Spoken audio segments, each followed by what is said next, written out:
दोस्तों, डीके आईक्यूएल में आपका स्वागत है। आज हम लोग बात करने वाले हैं डीजीएचएस के ऑथेंटिक कट ऑफ के बारे में कि आपका कट ऑफ कितना रह सकता है। और हम इस वीडियो में बात करने वाले हैं कि कैसे आपका रैंक लिस्ट आएगा, ठीक है, और कैसे आप पता कर पाएंगे कि आपका कट ऑफ कितना कट ऑफ तक आपका सिलेक्शन हो सकता है, ठीक है। तो आप इस वीडियो में बने रहिएगा, काफ़ी अच्छे से समझ में आएगा। हम लोग स्टार्ट करते हैं। अगर आप हमारे चैनल पर नए होंगे, चैनल को सब्सक्राइब जरूर कर लेंगे, क्योंकि देखिए कट ऑफ का बताना और सही बताना बहुत ही फैक्टर काम करता है। तो आप लोग समझिएगा तभी आप लोग को भी समझ में आएगा, ठीक है ना। तो शुरू करते हैं हम।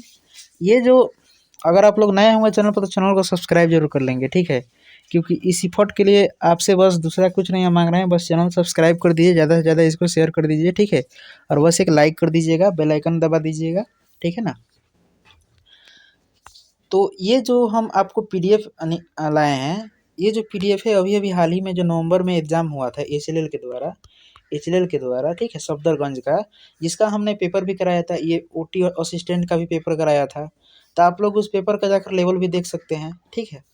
तो वो भी लेवल बहुत इजी था, ठीक है ना। तो बहुत से लोग कमेंट कर रहे थे कि इसका तो बहुत ज़्यादा इजी है, इजी है। तो भाई आपके एग्ज़ाम में भी तो इजी ही आया, हमने तो कराया ही था वैसा, इसी टाइप से तो क्वेश्चन भी कराया था आपको कि इजी ही आपका पेपर में आएगा। तो आपके पेपर में भी इजी आया। तब इसमें देखिए, अब देखिए कट ऑफ कैसे आपका बनेगा। यहाँ पे ओटी असिस्टेंट में जो सीट था लगभग 274 के आसपास था सफदरगंज में। इसमें क्या मांगा गया था, ओनली 10th पास पर था, ठीक है, और इसमें एक्सपीरियंस मांगा गया था, एक्सपीरियंस 1 साल का मांगा गया था। ये एक्सपीरियंस किसी भी हॉस्पिटल से आप बनवा सकते थे, ऐसा बात नहीं है। तो बहुत से लोग इसमें भी फॉर्म फिल कर दिए, ठीक है, इसमें भी कम फॉर्म फिल नहीं हुआ। तो देखिए, अब इसमें जो लड़का का मार्क्स आया है, यहाँ पे कोई ये एप्लीकेशन नंबर, आपका जो भी एप्लीकेशन नंबर होगा, आपके फॉर्म जब फिल किए होंगे डीजीएचएस वाला, तो आपका यहाँ पे एप्लीकेशन नंबर होगा, आपका यहाँ पे आपका नाम होगा, यहाँ पे आपका फादर्स नेम होगा, यहाँ पे आपका डेट ऑफ बर्थ होगा, फिर यहाँ पे आपका जेंडर होगा, फिर यहाँ पे आपका कैटेगरी होगा, ओबीसी, यूआर, ईडब्ल्यूएस, ठीक है। यहाँ पे आपका सब कैटेगरी होगा। अगर अगर आप ओएच कैटेगरी से आते हैं तो फिर आप पीडब्ल्यूडी टाइप होगा, सब कैटेगरी, यानी आप कोई एक सर्विसमैन हो, इस टाइप का मतलब कुछ अगर होंगे तो आपको यहाँ पे दर्शाया जाएगा। अब आपका यहाँ पे प्रेजेंट दिखेगा, यहाँ पे जो स्कोर आपका आया है, आपके जो मार्क्स जो आए हैं 240 में जितने मार्क्स आए हैं उनका यहाँ पे स्कोर दिखेगा। और यहाँ पे रिमार्क में दिखेगा कि आप प्रेजेंट हुए थे एग्जाम में या नहीं हुए थे। तो देखिए, जितने भी लोगों ने फॉर्म फिल किया, कोई भी पोस्ट हो, जैसे फील्ड वर्कर हो या कोई भी पोस्ट हो, तो जितने भी लोगों ने फॉर्म फिल किया, इसका मतलब यहाँ पे टोटल लोगों का इसमें नाम आने वाला है, ठीक है। यहाँ पे टोटल लोगों का नाम आने वाला है। यहाँ पे आप इसे स्पष्ट कर सकते हैं कि 76 पेज का पोस्ट है, ठीक है। तो ये तो फॉर्म फिल पर डिपेंड करता है। तो अब देखिए, ये 76 पेज का हो गया, तब यहाँ पे तो हर लोगों का नाम आने वाला है। तो यहाँ पे आप लोग देखिएगा, तो यहाँ पे प्रेजेंट, अगर कोई अगर नहीं प्रेजेंट हुए होंगे एग्जाम में तो उनका मार्क्स नहीं दिखा रहा होगा वहाँ पे, लेकिन ये सब डिटेल दिखाएगा, यहाँ तक टोटल डिटेल दिखाएगा। लेकिन अगर जो प्रेजेंट नहीं हुए होंगे इनका मार्क्स ये वाला नहीं दिखाएगा, यहाँ पे ऑब्सेंट दिखा रहा होगा। अब देखिए सिलेक्शन किन का होगा इसमें।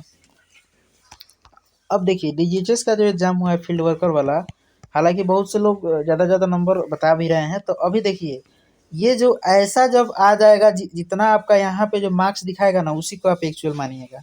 मान लेते हैं कि बहुत से लोग अटेम्प्ट किए हैं 55, 56, 57, 58, 59, 60, सब लोग किए हैं। किन्हीं किन्हीं का मैसेज आया कि 240 नंबर भी है, किन्हीं का 236 नंबर भी है, ठीक है, हो सकता है, ऐसा बात नहीं कि नहीं होगा। उतना इजी क्वेश्चन था कि हो सकता है। लेकिन अगर मान लेते हैं कि किसी अगर बंदे का एक भी अगर सिली मिस्टेक हो गया, बहुत से लोग का हुआ भी है, मान लेते हैं कोई ऑप्शन ए आया फिर गलती से बी पर टिक लग गया, ऐसे भी होता है।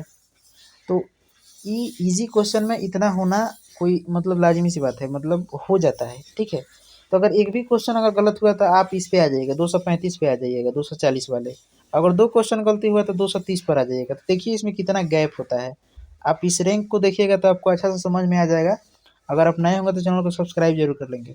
ये देखिए, यहाँ पे 240 नंबर का ये भी हुआ था। आप लोग को बताई भी थी कि 60 क्वेश्चन वाला ये भी पैटर्न है। तो आप लोग ये देख कर जाना बहुत आवश्यक है। हम जो कराए थे बहुत ही लोगों का बेनिफिट भी हुआ, तो मैसेज भी आया बहुत से लोगों का, सैकड़ों लोगों का मैसेज मेरे व्हाट्सएप में पड़ा हुआ है, ठीक है। तो इतना तो आप लोग ट्रस्ट कर सकते हैं। और मेरे ही चैनल पर इतना आप लोग समझ गए होंगे कि डीजीएचएस के जितने भी कैंडिडेट हैं मेरे ही चैनल पर सबसे ज़्यादा हैं। तो आप लोग कमेंट के अकॉर्डिंग आप लोग को पता भी चल गया होगा कि 200 प्लस मार्क्स वाले कितने हैं, ठीक है ना। तब देखिए यहाँ पे कोई ये एसटी कैटेगरी के हैं, ठीक है। यहाँ पे कोई एक आसाराम मीना जी हैं और राजूलाल मीना, ये इनके फादर्स का नाम है, डेट ऑफ बर्थ यहाँ पे है, और यहाँ पे मेल, और उसके बाद कैटेगरी एसटी, ठीक है। अब सब कैटेगरी में नॉन यहाँ पे है, पीडब्ल्यूडी टाइप कोई नहीं है। यहाँ पे इनका जो स्कोर बना है 240 में, आउट ऑफ 240 में 235 बना है, इनका प्रेजेंट दिखा रहा है रिमार्क में, यानी ये एग्जाम दिए थे, ठीक है। अब देखिए इसमें अब रैंक 1 मान लेते हैं किसी बंदे का, यहाँ पे 235 सबका है, तो अब इसमें क्या देखा गया है, यहाँ पे क्या देखा गया है, एज देखा गया है। अगर मान लेते हैं कि एज भी आपका अगर टाइप कर जाता है, यहाँ पे देखिए इनका 1994 है, फिर उसके बाद 1995 है। अगर मान लेते हैं किसी का एज भी अगर सेम हो गया, तो जब यहाँ पे अगर एज सेम हो गया तो आपका क्या दिखा जाएगा, अल्फ़ाबेटिकल ऑर्डर देखा जाएगा। यहाँ पे देखा भी गया है, यहाँ पे देख सकते हैं, यहाँ पे ए के बाद एस आया है, ऐसे ऐसे करके पहले तो एज ही देखा जाएगा। तो एज अगर टाइप करता है तब जाके अल्फ़ाबेटिकल ऑर्डर देखा जाता है, ठीक है। तो यही सब इसमें देखा गया है। तब देखिए यहाँ पे जो सीरियल नंबर 1 पे जो हैं, ये जो हैं इनका स्कोर कितना आया है, 240 में 235 नंबर आया है। ये देखिए ऑल पोस्ट के लिए एप्लीकेबल रहता है। अगर डीजीएचएस के अकॉर्डिंग जितने भी पोस्ट हुए हैं, ये हर पोस्ट के लिए ये हम बता रहे हैं, ठीक है ना, कि कितना कट ऑफ आपका, कैसे कट ऑफ का अनुमान लगा सकते हैं जब रैंक लिस्ट आएगा तो यहाँ पे ये जो बंदे का है 235 नंबर है। अब देखिए 235 वाले कितने कितने कैंडिडेट हैं, यहाँ तक कैंडिडेट हैं, सीरियल नंबर 9 तक, जो यानी 9 लड़कों का 235 नंबर है, ठीक है, 9 लड़कों का। अब इसमें ये भी इतना इजी पेपर था कि इसमें 240 नंबर बहुत से लोग बोल सकते होंगे, बोले भी होंगे कि 240 मेरा है, लेकिन हो सकता है कि उनका एक सिली मिस्टेक हुआ है तो उनका डायरेक्ट एक 235 नंबर पर आ गया। अब देखिए 9 नंबर तक ये 235 है। अब इसमें देखिए इसमें जो कैंडिडेट हैं यहाँ पे ये एसटी कैटेगरी के हैं, ये एससी कैटेगरी के हैं। जो तीसरा नंबर सीरियल नंबर है फीमेल से हैं, तो इनका जो अंतिमा यादव कोई हैं, तो इनका ओबीसी कैटेगरी है, और ये फिर 4 नंबर में ओबीसी कैटेगरी है। अब देखिए ओबीसी वाला यहाँ से गिना जाएगा, 1 नंबर यहाँ से गिना जाएगा, ठीक है।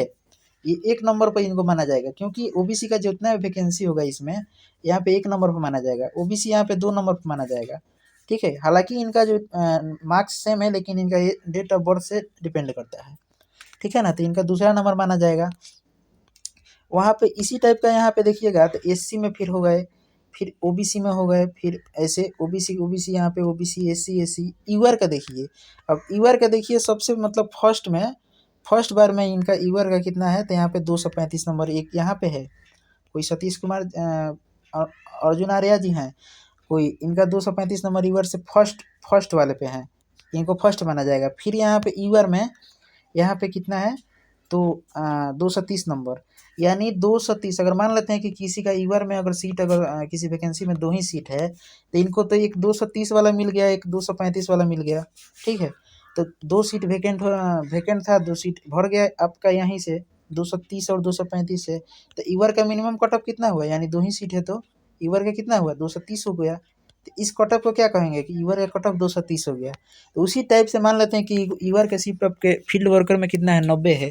तो आप पहले आपको रैंक लिस्ट में आपको काउंट करना पड़ेगा कि ईवर से कहाँ तक 90 हो रहा है, यहाँ से कहाँ तक 90 हो रहा है। जिस टाइप से अगर मान लेते हैं किसी कैटेगरी में ओबीसी का अगर जितना सीट है तो कहाँ तक उतना हो रहा है।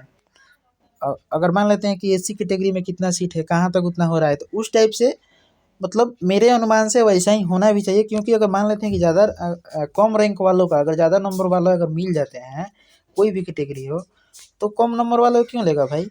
तो वही बात है इसमें। तो उसी टाइप से इसमें भी रैंक, अब देखिए गैप कितना है, गैप आप लोग देखिएगा, सबसे जो भी लोग बता रहे हैं कि इतना इतना जाएगा, देखिए गैप इसमें कितना है। अब देखिए गैप जो है यहाँ पे 235 यहाँ पे हो गया डायरेक्ट, कितना नंबर तक, 9 नंबर तक। अब उसके बाद देखिएगा 230 कितना है, 230 10 से कितने तक है, तो 10 से 17 तक, यानी 7 लोगों का 230 है। 9 लोगों का कितना है, 235, और 7 लोगों का कितना है, 230, ठीक है। यानी 16 लोग कितने हैं, 230 प्लस हो गए, ठीक है, 240 में। अब इसके बाद 225 वाले कितने हैं, तो 225 वाले यहाँ पे 17 6, 225 वाले कितने हैं, तो 6 ही हैं। 225 वाले मात्र 6 हैं, तो 225 वाले कितने हो गए, 6 हो गए, यानी 225 से बाद कितने होगा, 9 7 16 6 22, यानी 225 के बाद कितने लड़के होंगे, 22 लड़के। एग्जाम तो हज़ारों में दिए होंगे, ठीक है। अब देखिए 221 वाले एक लड़के हैं, कोई ओबीसी से हैं, ठीक है ना। तो यहाँ पे 274 सीट था, तो काफ़ी मतलब कम कट ऑफ गया होगा और डीबी के लिए बुलाए होंगे। तो अब यहाँ पे देखिए 220 डायरेक्ट हो गया, यहाँ पे 221 224 225 के बाद 221 हो गया, फिर 220 हो गया, 220 वाले ढेर बहुत ज़्यादा है, फिर उसके बाद 220 के बाद डायरेक्ट 215। तो यहाँ पे एक क्वेश्चन अगर गलत होता है ना आपका, अगर एक क्वेश्चन गलत होता है तो सीधे 5 नंबर का डिफरेंस आएगा, ठीक है ना। तो देखिए तो यहाँ पे 215 फिर हो गया, 215 215 215 210, ठीक है, 206 हो गया, 205 हो गया, इतना इतना गैपिंग देखिए, इसमें गैपिंग देखिए। यानी देखिए एक से लेकर आप देखिएगा इधर, एक से लेकर अगर हम 70 तक देखते हैं, 70 तक इसमें हर कैटेगरी के बंदे हैं, यहाँ पे OBC EWS UR SC ST सब है इसमें। तो एक से लेकर 70 तक देखते हैं तो आपका 240 यानी 235 से स्टार्ट हुआ रैंक 1, और 70 तक देखते हैं तो यहाँ पे कितना हो गया, 165 तक चला गया, 165 तक चला गया, यानी 70 तक। तो ऐसा ही गैप आपको इस एग्जाम में भी आप लोग को देखने को मिलेगा, ठीक है ना। तो आपका वैकेंसी के अकॉर्डिंग ही इसमें लिया जाएगा। ऐसा गैप एकदम लाजमी है कि देखने को मिलेगा, क्योंकि मेरे ही यूट्यूब चैनल पर आप लोग देखे होंगे किसी का 170 है, 75 है। देखिए किसी का, देखिए ये नहीं आप लोग देखे होंगे किसी का मतलब 221 है, 22 है, सबका 5 5 गैप, 4 4 गैप, ऐसे करके गैप आप लोग देखे होंगे। तो देखिए कट ऑफ आपका इसी टाइप से इसमें बनेगा, रैंक लिस्ट बनेगा हर पोस्ट के लिए, ऐसा बात नहीं है कि एक एक पोस्ट के लिए, आपका हर पोस्ट के लिए इस टाइप से इसमें बनेगा। और आपका देखिए एक कट ऑफ हम आपको बता देते हैं, कल भी हम बताए थे, आज भी बता रहे हैं। अगर आप यूआर कैटेगरी से हैं, फील्ड वर्कर का अगर आप एग्जाम दिए हैं, अगर यूआर कैटेगरी से हैं, तो मेरे ही चैनल के अकॉर्डिंग इसमें 200 प्लस कैंडिडेट काफ़ी सारे हो गए हैं, ठीक है, मेरे चैनल पर। इतना समझिए कि यूआर के कैंडिडेट हैं तो आपको कम से कम 210 प्लस, कम से कम 210 प्लस के ऊपर रहना चाहिए, इतना समझ जाइए। अगर ओबीसी के हैं तो 205 प्लस रहना चाहिए, ईडब्ल्यूएस हैं तो 205 प्लस रहना चाहिए, ठीक है। अगर आप ये एससी एसटी हैं तो 200 प्लस रहना चाहिए, ठीक है ना। तो ये सब, यही सब कट ऑफ एक आप आंकड़ा मानकर चल सकते हैं। तो ये कैसा लगा, अगर अच्छा लगा हो तो आप लोग ज़्यादा से ज़्यादा इसको शेयर करें और सब्सक्राइब करें, ठीक है, लाइक तो ज़रूर करें, ठीक है ना। मिलते हैं फिर किसी अगले वीडियो में ऑथेंटिक जानकारी के साथ। जय हिंद।